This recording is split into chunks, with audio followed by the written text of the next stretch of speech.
4 വയസ്സുകാരനെ പള്ളിയുടെ കുളത്തിൽ മരിച്ച നിലയിൽ കണ്ടെത്തി. കപ്പൂർ പഞ്ചായത്തിലെ മാരായംകുന്ന് പാറപ്പുറം പള്ളിയുടെ കുളത്തിലാണ് 4 വയസ്സുകാരനെ മരിച്ച നിലയിൽ കണ്ടെത്തിയത്. കപ്പൂർ പാറപ്പുറത്ത് താമസിക്കുന്ന വക്കേല വളപ്പിൽ മുനീർ സഖാഫിയുടെയും ഷംലീനയുടെയും മകൻ 4 വയസ്സുള്ള മുഹമ്മദ് മുസമിനാണ് മരിച്ചത്. വെള്ളിയാഴ്ച വൈകുന്നേരത്തോടെയാണ് കുട്ടിയെ മരിച്ച നിലയിൽ കുളത്തിൽ നിന്നും കാണുന്നത്.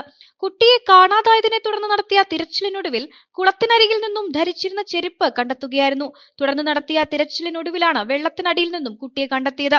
പള്ളിയോട് ചേർന്നാണ് മുഹമ്മദ് മുസമിലിന്റെ വീട് സ്ഥിതി ചെയ്യുന്നത്. മുൻപ് പിതാവിനൊപ്പവും മറ്റും കുട്ടി പലതവണ കുളത്തിൽ കുളിക്കാനായി എത്തിയിരുന്നു. ഈ ഓർമ്മയിൽ കുഞ്ഞ് കുളക്കരയിലെത്തുകയും വെള്ളത്തിലിറങ്ങുകയായിരുന്നുവെന്നാണ് പ്രാഥമിക നിഗമനം.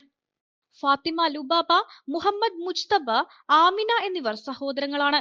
തൃത്താല പോലീസ് നേതൃത്വത്തിൽ തുടർ നടപടികൾക്ക് ശേഷം മൃതദേഹം പോസ്റ്റ്മോർട്ടം നടപടികൾക്കായി ആശുപത്രിയിലേക്ക് മാറ്റി.